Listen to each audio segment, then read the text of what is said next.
What does Donald Trump's presidency mean for the future of sports in America? Whether it's about transgender athletes, NCAA reforms, or athlete unionization, the next 4 years could change everything. It is now official. CNN projects that Donald Trump has been elected president, defeating Vice President Kamala Harris and making a political comeback unlike any. The U.S. House of Representatives has just passed a bill banning transgender athletes from competing in women's sports. This decision, championed by the Republicans, is one of the most controversial moves in recent history. On January 14th, the U.S. House of Representatives passed the Protection of Women and Girls in Sports Act of 2025 with a 218 to 206 vote. The legislation seeks to restrict transgender girls and women from participating in female-designated sports teams and educational institutions receiving federal funding. Supporters argue it's about protecting fairness and safety in competition, ensuring a level playing field, and protecting the physical and mental well-beings of our young girls and women in sports. Critics, of course, call it discriminatory and harmful, saying it sidelines athletes who just want to play the sports they love. Anywho, the bill's impact could ripple across state policies, NCAA guidelines, and even international competitions. Lawsuits are already being prepared, with activists and legal experts calling on this as a direct violation of Title IX protections. So here are the key provisions of the bill. First is the definition of sex. The bill proposes amending Title IX to define based solely on reproductive biology and genetics at birth, which thereby excludes transgender athletes from women's sports teams. Schools that permit transgender girls or women to join female sports teams could face the withdrawal of federal funds, which we know is likely not plausible for the overwhelming majority of universities across America. Now, politically, there's support and opposition, obviously, and here's kind of how it works out. The bill received unanimous support from House Republicans, with 2 Democrats also voting in favor. Now, the bill's future in the Senate is pretty uncertain, though. Although Republicans hold a 53 to 47 majority, overcoming a filibuster would require 60 votes, indicating potential challenges that are ahead. This federal initiative aligns with actions in various states aiming to restrict transgender participation in sports, though. As of 2025, 23 states, including Florida, Texas, Georgia, and Arizona, have enacted laws limiting transgender athletes' ability to compete. These states typically require athletes to compete based on their sex assigned at birth rather than their gender identity. These laws vary slightly from state to state, but generally follow similar patterns, often targeting school sports at the K-12 level and sometimes extending into collegiate athletics. So what happens next? What are the overall implications here?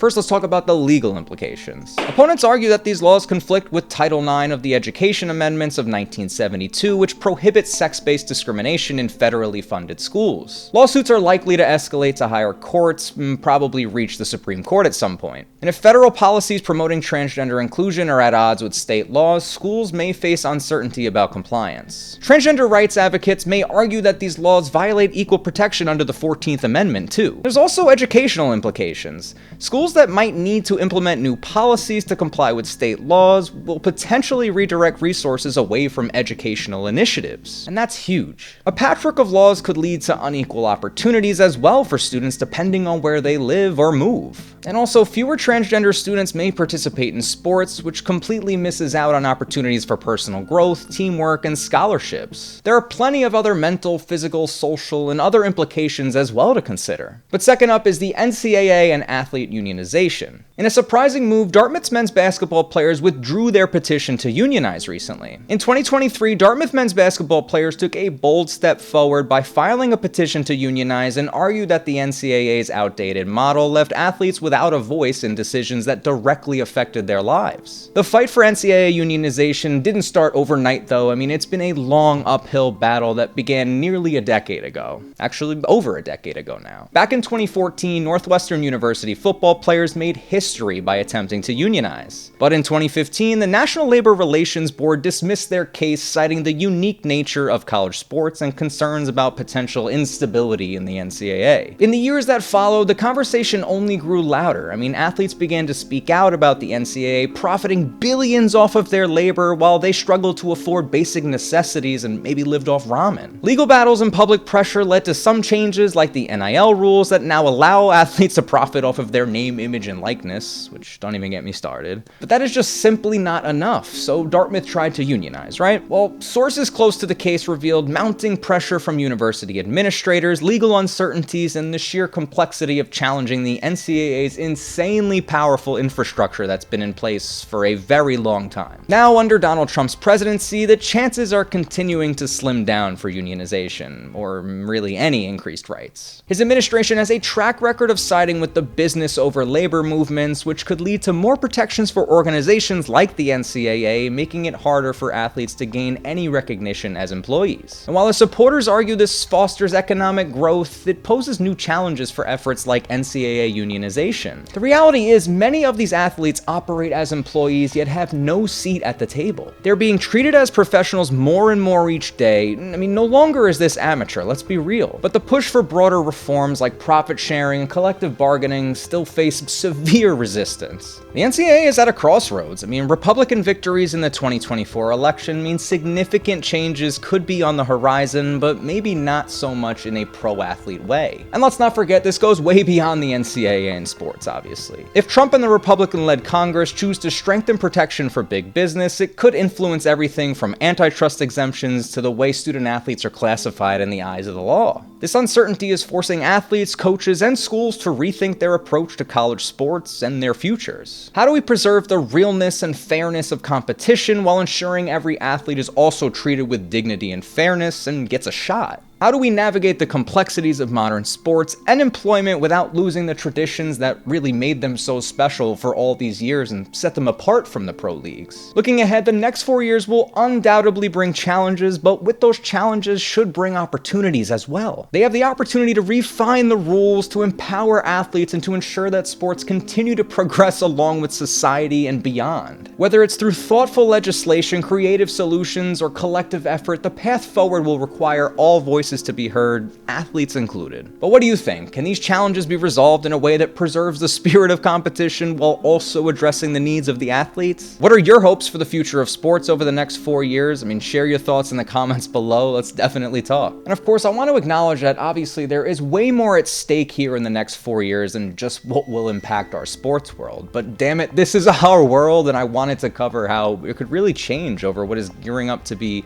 an absolutely crazy presidency, for better or for worse. Lastly, I don't give a shit who you voted for, what your political party is, absolutely none of it. And if you want to rant, go ahead and go crazy in the comments though, so just please have at it, whatever. Thank you so much for sticking around and watching all the way through though. If you enjoyed this video, I bet you'll also enjoy this other video I made on Trump and his 40-year war with the NFL. I'll see you over there.